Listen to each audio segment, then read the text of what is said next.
All right, well, welcome everyone. Thank you for joining us for this session titled Building and Preserving Homeownership for All of Pennsylvania. My name is Jesse Ergot, and I'm the president and CEO of NeighborWorks Northeastern Pennsylvania. We're based in the city of Scranton. And I'm happy to be joined by my esteemed colleague from the other side of the Commonwealth, Miss Tammy Thompson, who is the executive director of Catapult Greater Pittsburgh. So looking forward to hearing from Tammy. She's going to kick off our session today to discuss some of what she's seeing around the issues of home ownership and wealth building through a lens of racial equity. And I'm going to follow up her presentation by talking a little bit more generally on trends in home ownership, how they may impact modest income buyers, and then take a few minutes to talk about some things that we're doing here in Northeastern Pennsylvania. We want to make sure that we leave plenty of time for questions and answers after the presentation, so please feel free to shoot those our way. At this time, I'm going to turn it over to Tammy. She's going to share her screen and go through her presentation, and then I'll talk with you all in a little bit. Thank you.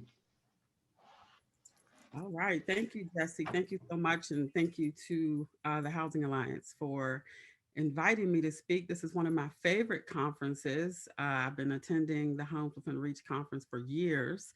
I have presented once or twice, and being in this new virtual environment is a little odd. I miss being in front of people and getting the great energy from all of the practitioners in our region who are doing this awesome work.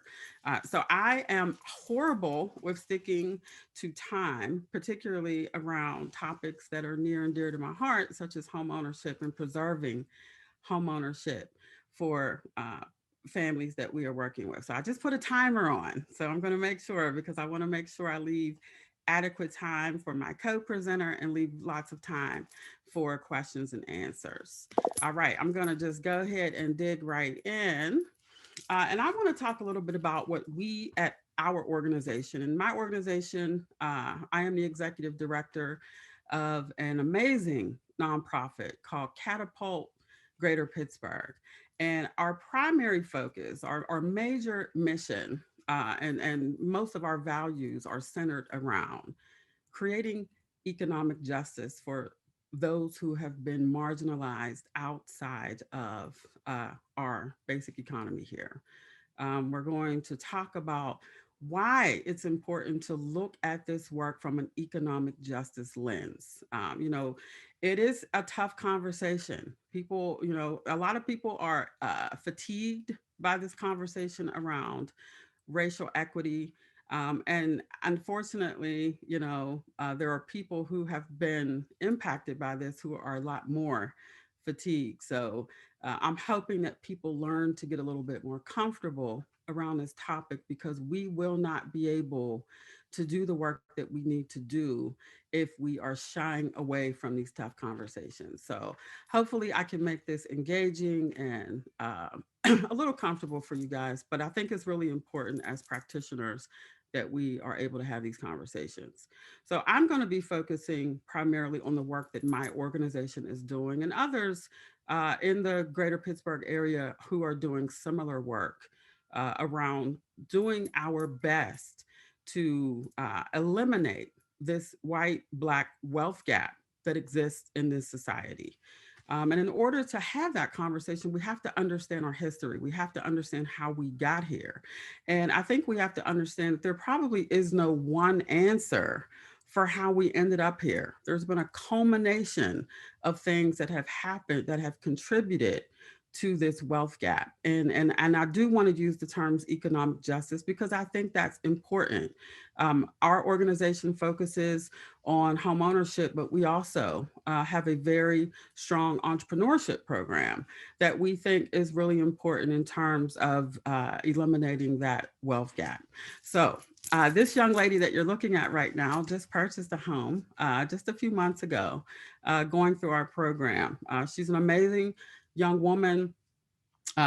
Since she's been in our program, not only has she purchased her first home, first in her family to purchase a home, which we hear that a lot. And that's the other thing that we want to eliminate. We want to eliminate first in the family to purchase a home. But she also gained a master's degree in nursing while she was going through this program. So, she's moving herself in a position to be able to pass these assets that she's building along to her children, which is really, really important for us. All right. So, speaking of history and healing is really important in our programming. And I know a lot of you that do operate, develop, and facilitate homeownership programming. We all have been taught to focus on the technical aspects of getting families from point A to point C, which I call point C, the closing table, right? So we spend a lot of time talking about budgets and saving and credit and debt ratios and all of the very important things that we have to talk about to help families get to a loan approval and a pre-approval and the things that help them get there. But when we're working with the families that we're working with, and the families that I'm referring to specifically, because 95% of the families who come through our programming are Black, that is what I'm going to be referring to as we move forward in this presentation. But helping families heal by exposing them and helping them understand the history that has contributed to them being a first time home buyer is really important. And I think as practitioners, a lot of us don't understand the impact of long-term exposure to poverty and long-term exposure to barriers to opportunity. And that includes the families that we're working with. A lot of the families that we are working with have uh, shouldered a lot of guilt, shame, and embarrassment for not having already become a homeowner.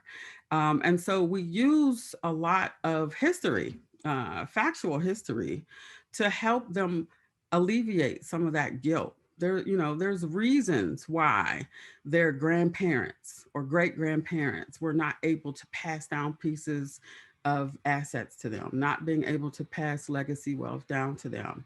And a lot of people aren't as familiar with our history as we would like them to be. Although we don't want to keep rehashing the uh, decades and years and years and generations of negative history, it is important for people to understand it. It is important for their own healing and for their own ability to move forward and do what they need to do with an understanding that this is something that is for you. And we get a lot of people who have settled into an understanding or a belief or perspective that homeownership just isn't for people like us. I'm not even going to think about that because, for one, I don't have anybody close to me or in my family that I can look to and get this information.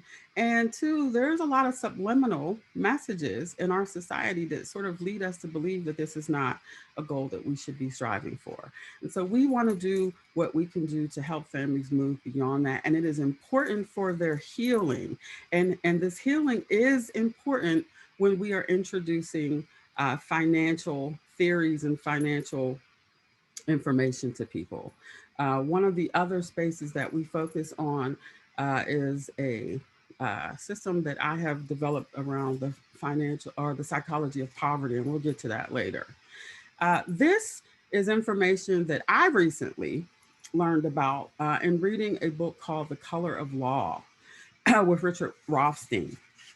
I had never heard of Levittown, New York, but this was one of the best descriptors for me of how this lack of home ownership from multiple generations ago that have led to this wealth gap. Home ownership, from my perspective, is one of the primary reasons why we have this wealth gap between Black and white families. So Levittown Homes was a builder of homes back in the 1940s. And a home in Levittown sold for roughly $8,000 in 1948, which is roughly $75,000 today. Families who are selling homes in Levittown today are selling roughly $350,000 and up. When you think about that, think about the amount of wealth that white families who were able to purchase in this town, and believe me, there were Black families who attempted to purchase in Levittown who were not allowed, who were denied the ability to purchase there. White families have gained over $200,000 in wealth over 3 generations just from being able to purchase in this town. Black families who were not permitted to purchase there purchased in bordering nearby communities that are still suffering from blight, still suffering from a lack of market value, and as a result are making $45,000 on an investment compared to the $200,000 that white families have been able to benefit from over the generations. This is important because we know that this did not just happen in Levittown, New York. This happened all over the country. It happened in my backyard. It happened everywhere that you can think of. And it is a huge contributor to why we have this wealth gap and why we have some neighborhoods that are considered high value neighborhoods and some neighborhoods that have been historically considered slums, ghettos, and not so marketable. So we have to revisit our history, I believe, on a regular basis so that we do not continue to make these same mistakes and so that we are educated when we are making assumptions and opinions and when we are sharing information with the people that we are working with. We have to make sure that we do not forget this history. So, understanding the psychology of poverty. The psychology of poverty is something, it's a program that I developed some years ago when I myself was working through a lot of my own poverty trauma. I was born into extreme generational poverty and had a lot of the impact in regards to my relationship with money and how I saw myself as a person and what I felt like I deserved. Work through all of that, still work through that every single day, but use what I learned to develop programming to help families who have gone through some of the exact same things that I have and who are working towards new financial goals themselves now. So, one of the things that we have incorporated into our home ownership program are the theories behind the psychology of poverty. It is extremely important that when we are working with families who have been kept out of these opportunities, that we strongly encourage them to acknowledge their own poverty trauma, understanding that they will be triggered by certain experiences that they have had, including food insecurity, if they've suffered homelessness or housing insecurity. These things carry into your relationship with money. They can lead to potential self sabotage. I bet all of you could probably raise your hand and say that you've been working with people or had worked with people in the past who were doing great. We're moving along, checking off all the checklists and moving towards, and then all of a sudden they make a decision that you sometimes are shaking your head at. You can't believe that they have been pulled back into some of their old habits. A lot of this is self sabotage. It is what happens when someone who has endured a lifetime of bad things happening, and then the good things start to happen, and there's a fear associated with what happens next because you're so used to being in survival mode. You're so used to things not happening the way you want them to happen that when things start to go well, you will find a way to, in a lot of cases, unconsciously self sabotage yourself. Survival mode leads folks in a lot of cases to only be able to think into the today. What's going to happen today? How much money do I have today? Unable to make financial decisions into the future. That is a huge thing that we see in terms of helping people save, helping people focus on decisions around credit, and specifically in home ownership. All of these things require an ability to at least think into the future 30 days to even make a budget, right? So if you're working with people who have been challenged with being able to manage a budget or even begin to make a budget, a lot of this is because they are in survival mode. Being able to recognize an opportunity. This is huge. The inability to recognize opportunities can keep people stuck in survival mode, can keep people stuck in their current condition. And so these are some of the things that we focus on as we're working on the technical financial skills that people need to build. We have to be able to do these things simultaneously. Building authentic relationships is really, really important. A lot of the families that we are working with have been taught not to trust, not to trust people with their financial information, not to trust lenders, not to trust credit scores. And, I'm going to keep my money at home in a shoebox, or I'm going to use a check cashing store, or I don't want to use debit cards. And these are particularly things that folks who struggle to build relationships based on the fact that they may not understand the concepts that are happening. Maybe no one had the ability to have those kitchen table conversations around money or technical aspects of financial planning. Giving people the time to get to know you as a counselor, get to know you as an organization, get to know you as a program is really important, because we are expecting people to sit down and give us the most intimate details of their financial lives. So taking the time to build authentic relationships is really, really important. We don't even start asking people for their financial information sometimes for months after we have met them. We want folks to be in a really good place with us as far as building a relationship, so that they know that when we ask for that information, we're asking for it for their own benefit. This is important to me. Getting people to a closing table is very, very important, but thinking beyond the closing table is even more important for us. We know that the stakes are particularly high for Black people and Black communities, right? Getting someone to the closing table and then finding them in foreclosure a year or two later is a disaster. And not just a disaster for the homeowner, but a disaster for that entire family and the community. So when we are speaking with people about home ownership, first and foremost, we want to help change their mindset around money, first and foremost, but thinking about how they see themselves, how they view themselves in their community, and how they view the opportunity of home ownership. We get a lot of people who come to us saying that they want to be homeowners because we are living in a city right now that has a shortage of affordable housing, people who are being forced out of their neighborhoods because prices of homes are going up tremendously, and people are seeking home ownership out of fear. We're always happy when anybody is seeking home ownership, but we also want to make sure that people are choosing home ownership for the right reasons, that they are not only financially ready, but they are emotionally and psychologically ready to be a homeowner.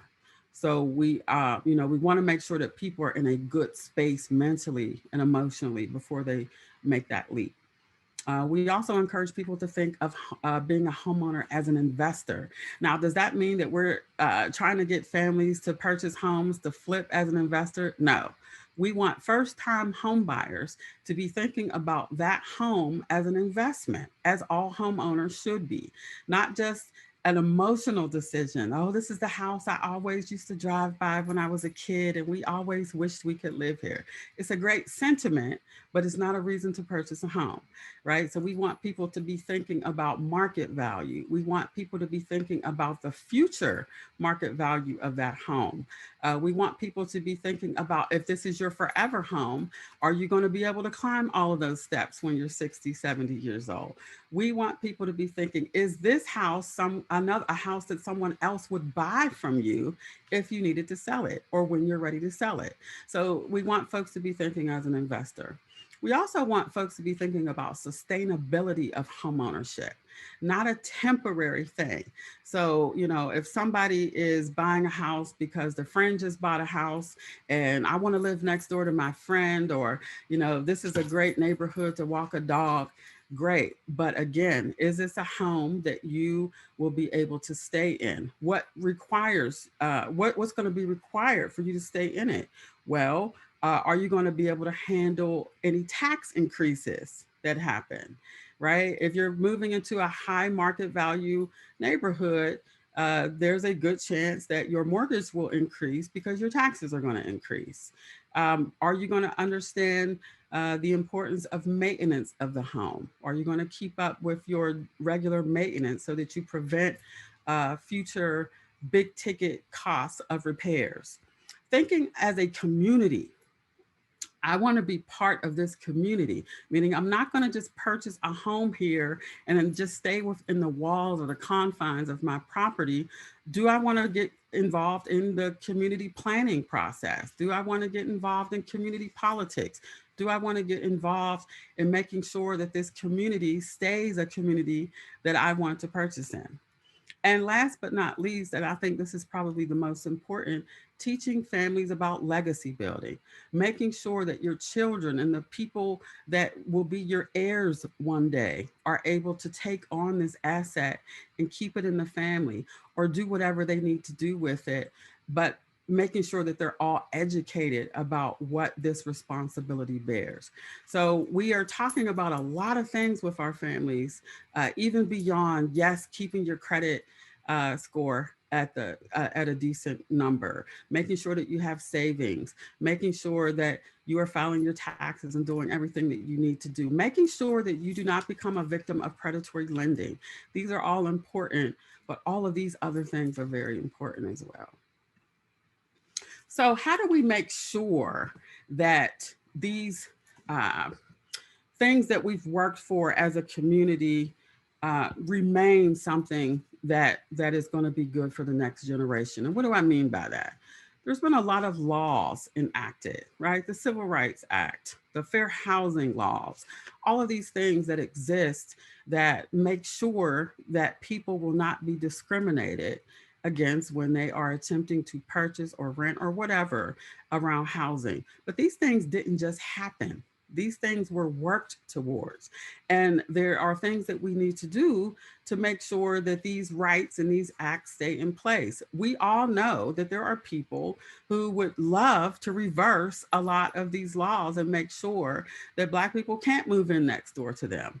And although it's illegal, it still happens. We have to understand that there are still real estate agents who will steer Black families away from certain neighborhoods. We have to understand that insurance companies, I found this out some years ago working with a group of elders in a community in our city called Homewood, that probably 3 out of 5 homeowners in this community were being denied homeowners insurance. They were getting letters, these random letters in the mail saying, oh, we were doing a random inspection and we saw a loose rail. And so we're canceling your homeowner's insurance. Or we saw some of your siding was loose and we're going to cancel your homeowner's insurance. So these are redlining. And when they are happening in a predominantly Black neighborhood, we have to look at that and we have to fight against it. We have to make sure that we are staying alert to make sure that these things are not happening so that we can do what we need to do to make sure that Black families are being able to not only purchase, but able to pass these homes down to the next generation and do what we can to decrease that racial wealth gap that we know is directly connected to homeownership. So I did it, Jesse. I saved you some time. I'm very proud of myself. I've been practicing. This is our contact information. If anybody would like to follow us on Facebook or Twitter, and our website address is here.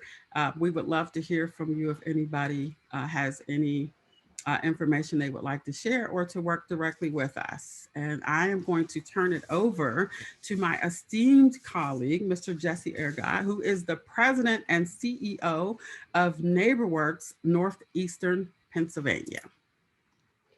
Thank you so much, Tammy, and thanks for your amazing work that you do at Catapult Greater Pittsburgh. Really groundbreaking work, and all the research that you put in and how you work with clients, I think is something that we all aspire to. Those of us who are in this business of trying to help prospective home buyers on this journey. So thanks so much for the information. Great work from your organization, and even more importantly, how you guys do your work. We're thrilled to know you and be part of that. As Tammy said, I know she shared her contact information. We would love to hear from you. I'll say that before I jump into my presentation here, but we'd all, Tammy and I both, I think we would love to hear from you directly. If you can't get a question in at the end of the session, again, we'll try to leave plenty of time for that. But feel free to follow up with us individually after the fact. We'd love to talk more about who we are and what we do.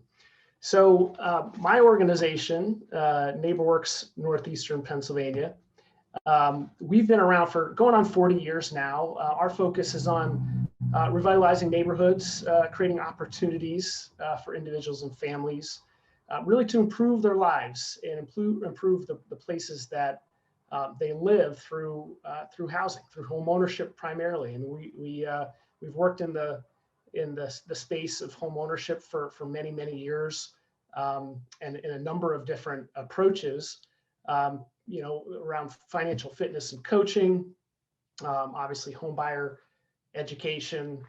We also do some property acquisition and redevelopment. So we're targeting some of those bad homes on the block and trying to pick them up and fix them up and sell them to a first-time buyer.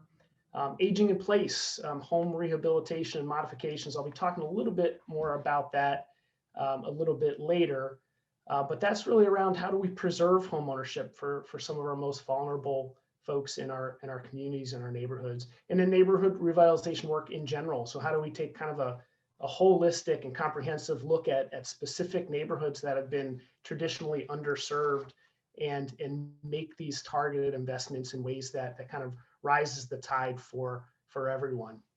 So I'm going to take this conversation up to about a 30,000 foot level for a little bit.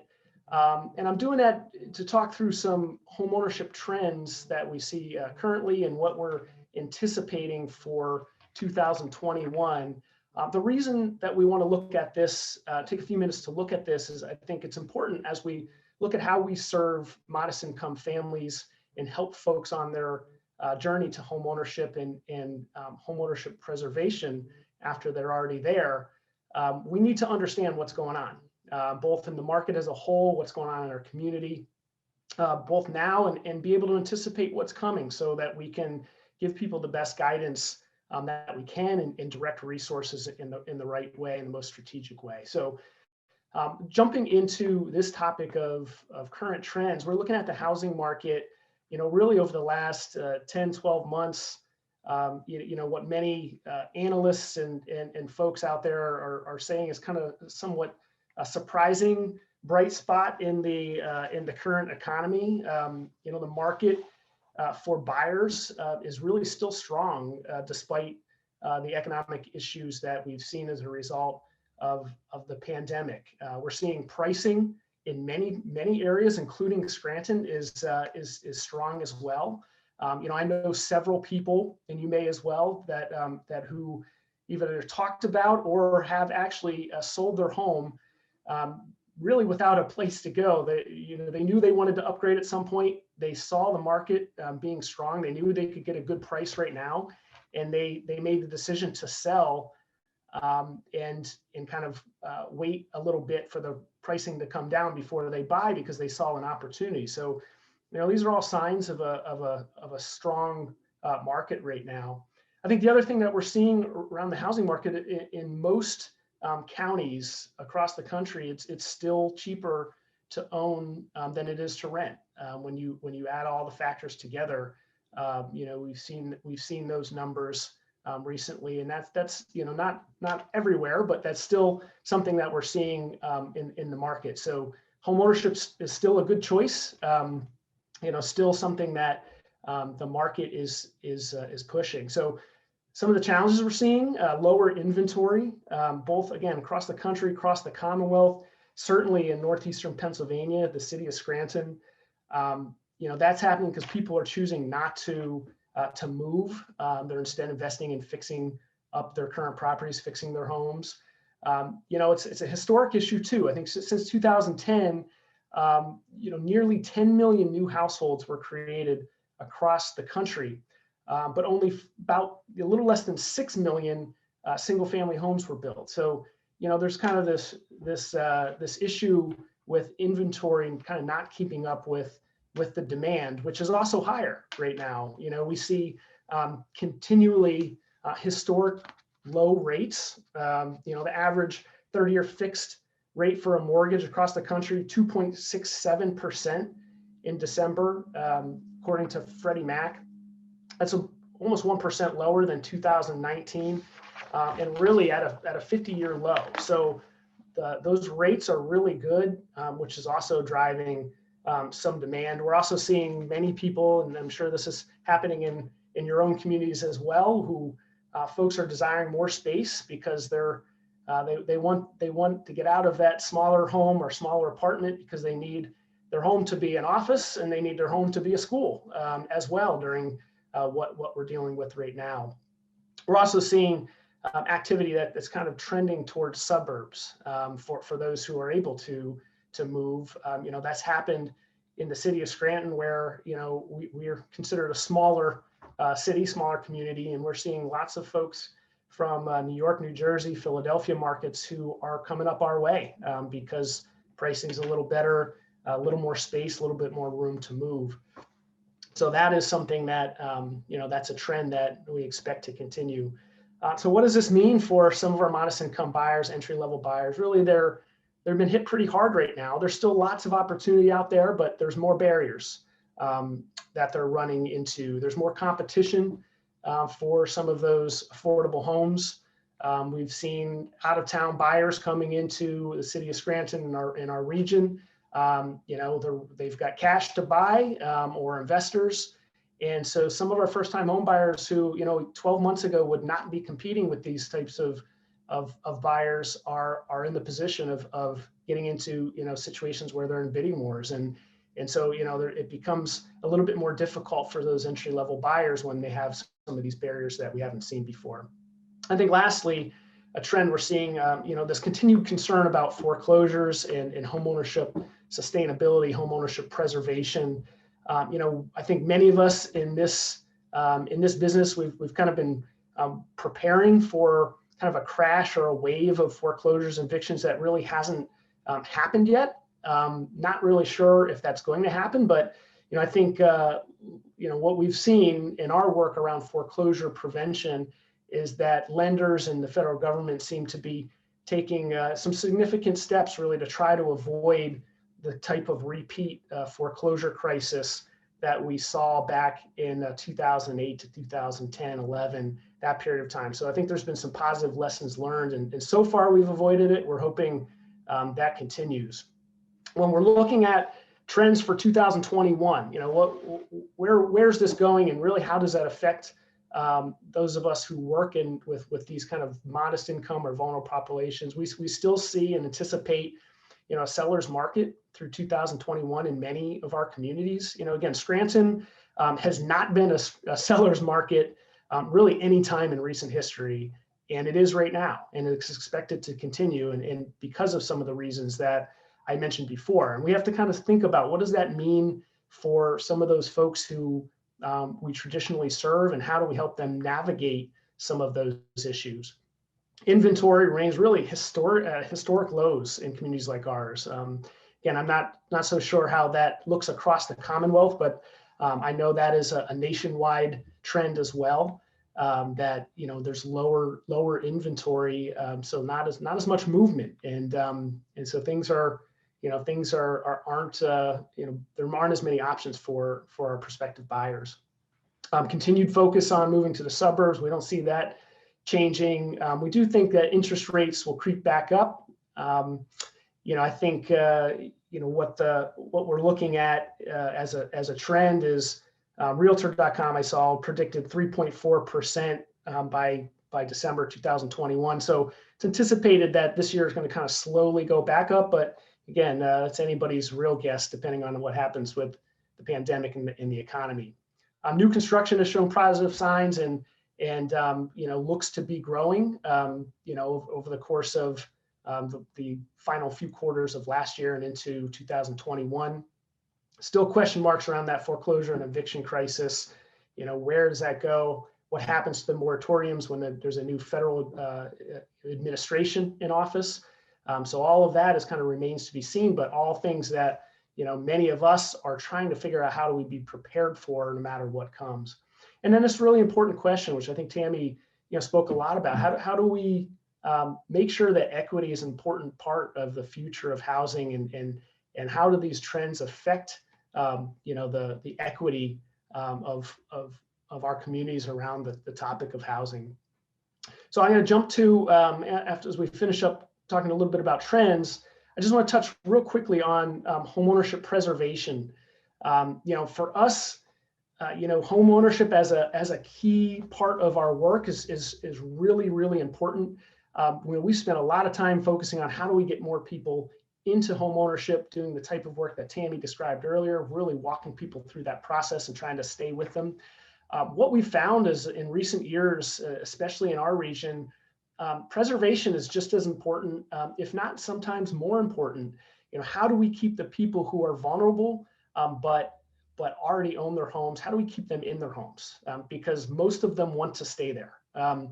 We've done foreclosure prevention services, which is kind of one tool, but another piece of it is really looking at aging in place and modifying existing homes so that some of our older and more vulnerable homeowners can stay in those homes. We look at our housing stock in the region. We've got one of the oldest housing stock in the country, which leads to a lot of deferred maintenance and deferred renovations and improvements. It also involves functional challenges, just like older folks whose only bathroom is on the second floor, and it's a bathtub with a high threshold, things like that. So how do we look at this older population of folks in our community who are challenged, frankly, to stay in their homes, and there's not many places for them to go. So we're trying to invest in improving their homes by providing different types of services that make allow them to do that safely and with dignity. We do that by providing critical safety modifications, different types of home repairs, financial coaching and education that's kind of tiered or focused on what seniors deal with in their later years and how they deal with financing, and then other types of community coordination. So how do we coordinate the physical improvements and modifications we make to these properties with other types of services that seniors need, like food security and other types of care, so that they can stay in those properties. So when we talk about home ownership as an issue, in our communities, we sometimes, at least us, as an organization previously, we tended to focus on how do we get people into those homes. One of the things that we've really turned to right now is say, how do we keep as many folks who want to be in those homes for as long as they can? How do we keep them there safely? And so that's kind of shifted some of our model and our mindset when we look at how we use our own resources to kind of do this work. When we're talking about home buyers, though, on the front end again, what are some things that that we need to do as we move forward? And I think when we look at some things that have traditionally worked are still going to be important, even with these trends that we're seeing and the uncertainty that surrounds the market moving forward.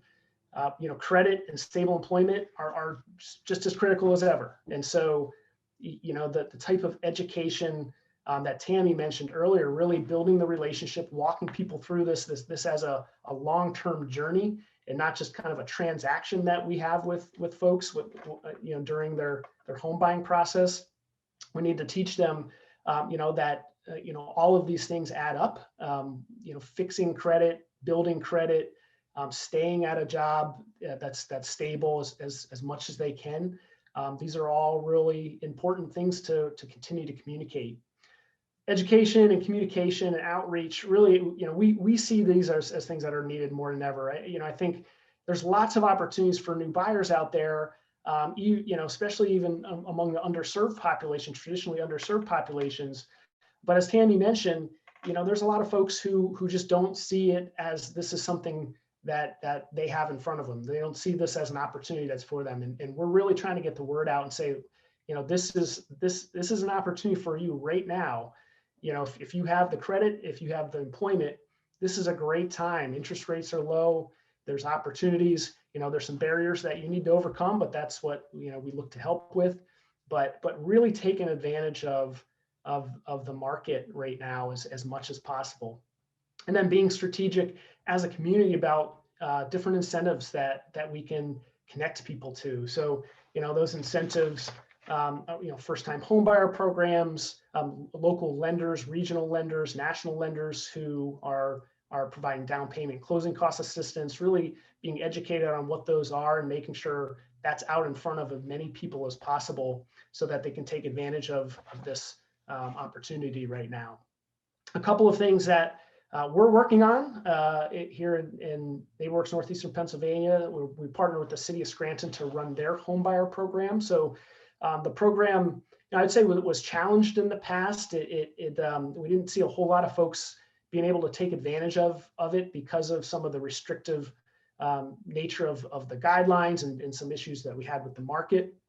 So we worked with them to revise and relaunch the program in 2020, and we wanted to do that in a way that really involved realtors and lenders in the design process. So we completely redesigned the program with a focus on how it can be as user-friendly as possible to both the prospective buyer and the realtors and the lenders involved in the process, because we know that they were key to making a program like this work.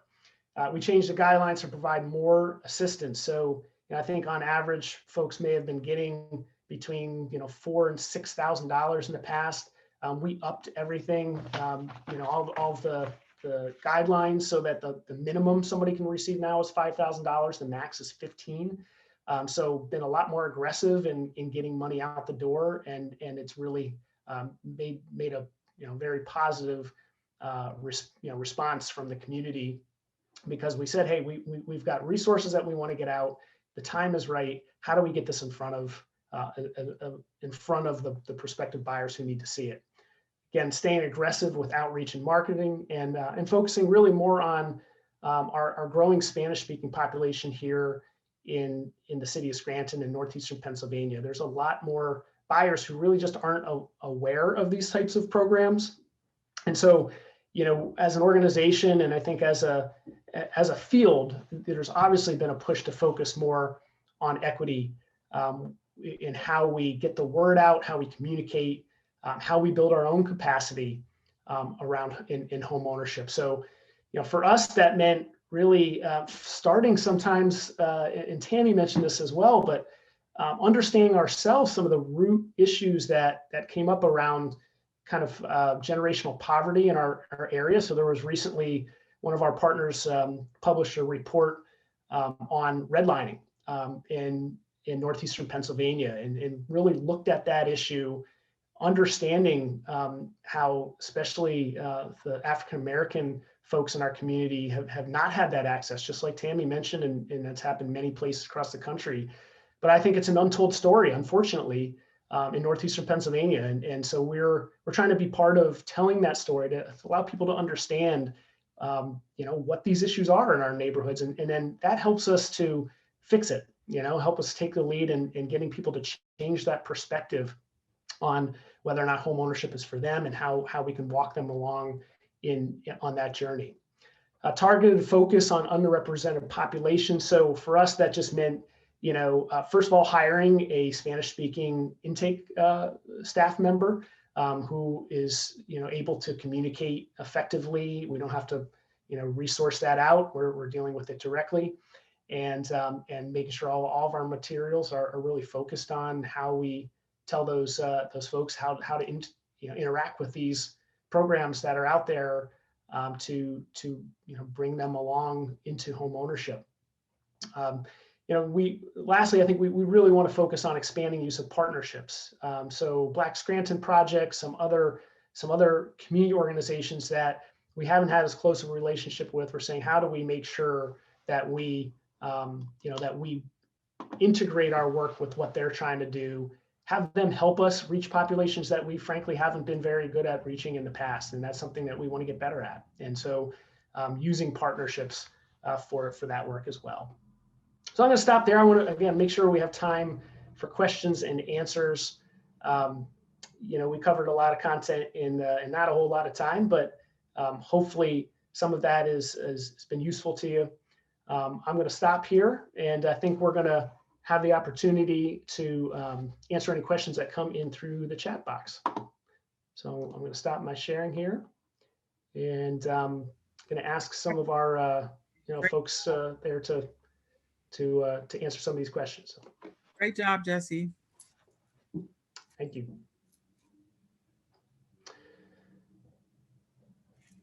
All right, so seeing a question from Keena, just asking if we can provide our email address. We can definitely do that. We'll add that into the chat box here. I'll jump in and answer the question about seniors aging in place, because I think that's a great question. And I'm happy that Jesse responded to, aging in place. That's really important. There is an organization here in Pittsburgh called Rebuilding Together Pittsburgh. And they do a lot of repairs for families that may be facing having to leave their homes because they can't afford minor or even in some cases major repairs that might force them out. So we always look to Rebuilding Together Pittsburgh to take care of that. And I think those are really important programs, and there should be more of them. Yeah, and we absolutely have an aging population across the Commonwealth. We're seeing those trends, not just in our community, not just in Pittsburgh, but in other places as well. And one of the reasons that we jumped in to that space is because we don't have a Rebuilding Together in our community. But sometimes when you do a little homework, you can find organizations that might be focused on this. Many times there's a county area agency on aging. That's typically where we start. So we partner with our local area agency on aging to kind of provide an intake for that process, and they refer folks to us who they've identified as really needing those types of modifications to help people stay in their homes. We use occupational therapists, from our team, social workers from our team, construction management from our team that goes out and kind of manages the process from there. But typically the place to start is at the county level with those area agency on aging. Sometimes they're regional agencies that kind of manage multiple counties, but each county is represented by that group, and so they're always a great place to start. That's good information. Let's see, how long is your program? Our program, so our first-time home buyer, the pre-purchase program that we call DOOR, which is an acronym for Developing Ownership Opportunities for Residents. It is a 12-month program. We encourage people to attend a full year of monthly workshops, as well as attend one-on-one monthly sessions. So we offer both one-on-one counseling sessions as well as access to monthly workshops.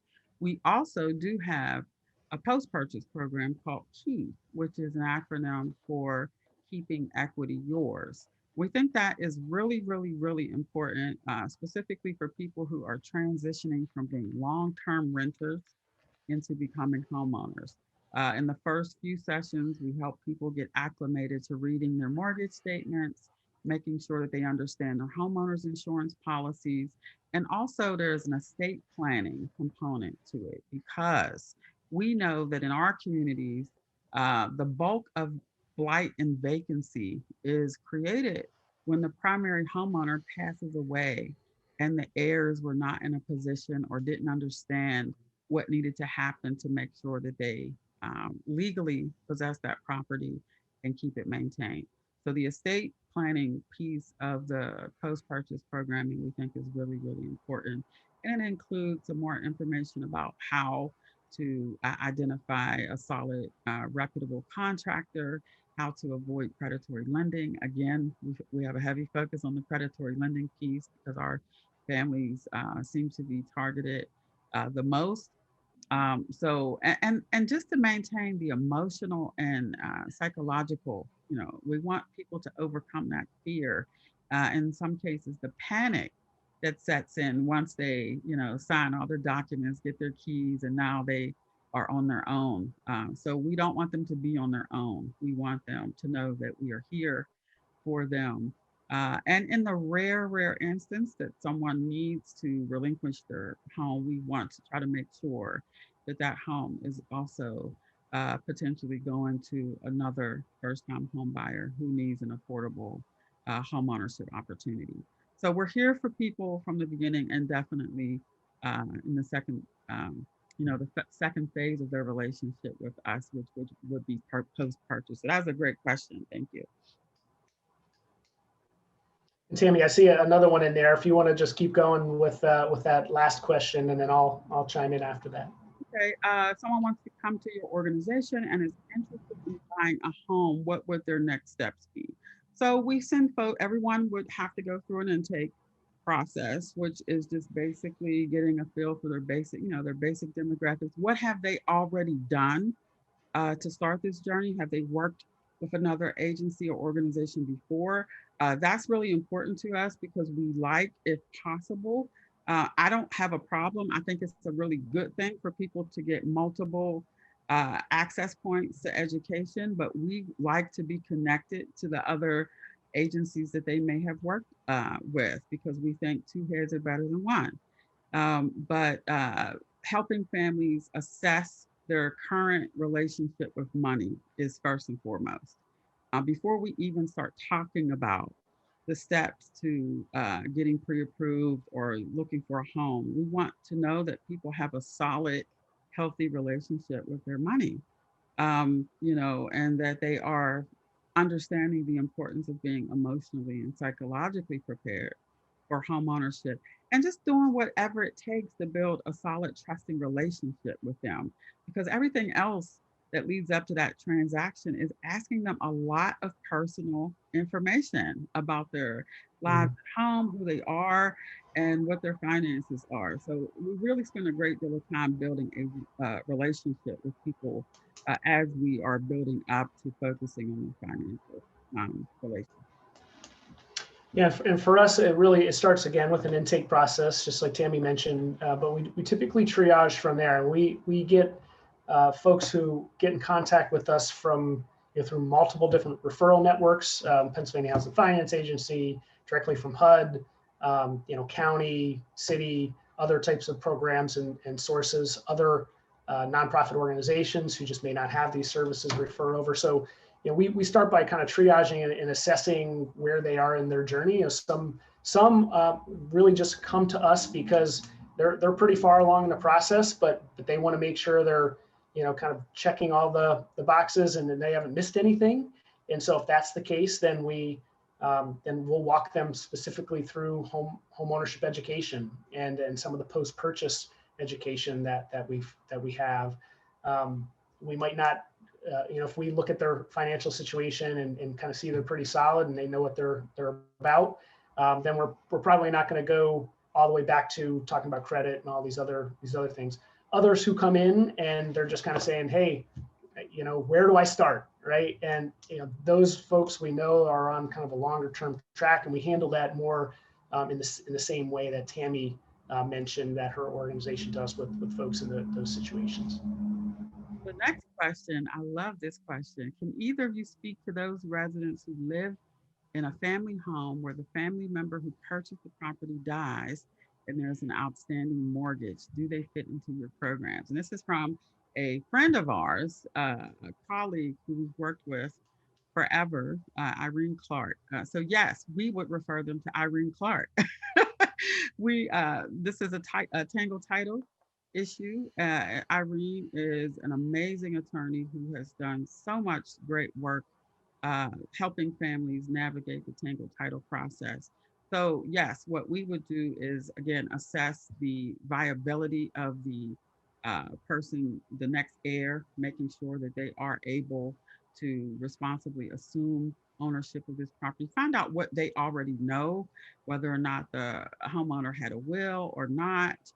Were there any directives as far as the home was concerned? And then we definitely would partner with Irene, who is a master of untangling title. And for us, we handle it in a similar way, working with partners if they meet the income guidelines. Our local legal services or legal aid organization definitely helps with these types of things. We've definitely seen this happen before, especially, unfortunately, when there's people who are living in that home that ultimately are facing foreclosure because of an issue like this. And so, we typically see it because of that. We always hope that people are as proactive as possible if that's the issue they're facing. But, unfortunately, we've seen that. And for us, it really is an opportunity to bring in partners with that type of expertise. And Irene, I don't know if you work in Scranton as well, but we'd love to have you because yeah, there's always those title issues that kind of pop up that require a lot of expertise and a lot of help that while we have a great counseling staff, they don't always have experience with those. So we try to make sure we find someone who's got that background. Yeah, and I'll add, one of the reasons why we added the estate building education, the estate planning education to our programming is because of the multiple scenarios that we've come across where we've had to use Irene in a tangled title situation. And it mainly is just something as simple as how a property is deeded.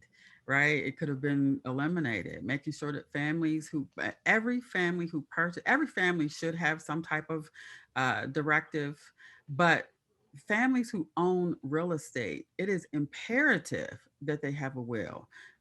People worked really, really hard to get these assets and to leave the burden of what happens to the property when they pass away is just so unnecessary. So yes, Irene and the work that she does and the work we've done with her over the years inspired us to want to add an estate planning component to our home ownership programming. It sounds like, Tammy, that last question fits right into that as well with estate planning. Yeah. Let's see. Another question on estate planning. Many young adults are not doing as well as their parents and may be saddled with student loan, credit card debt. What is your advice for family who want to pass down a home, but no one to take it? Ooh, well, Angela, I think that is an individual family discussion and decision that needs to be made. I think, we don't like to talk about death. People avoid talking about death and planning for it because it's such a morbid conversation, but it is so important to have this conversation with your spouse and your partner or your children or even your siblings if you're not married and don't have children. Whoever, you have to make sure that what your thoughts and wishes are for that home are discussed and document it. It's not enough to just talk about it. You also have to document it. So, finding out what your property is worth is important as well, because a property shouldn't become a burden to an heir. And if a young family member that you want to pass a property down to feels like owning a home would be a burden, that might just be a need for some education, because we should always be looking at home ownership as an asset. If it has value to it, if a person's not underwater in the mortgage, then that should always be looked at as an asset to be passed on. But it's definitely an individual family discussion that needs to happen. And then I'll chime in there, and then we'll finish up here. I know we're winding down, but for us, I think having good relationships with financial planners and other folks that people can work with, the asset is important, but there's other ways to pass on assets, not just in real estate or property to folks and our children or our heirs. So if we can't pass it on as a property, there's other ways to continue making sure those assets benefit future generations, and financial planners are typically the best to talk to about that. So yeah. I will just say thank you to everyone who tuned in and been a part of this. We appreciate it. Thank you, everybody. Thank you.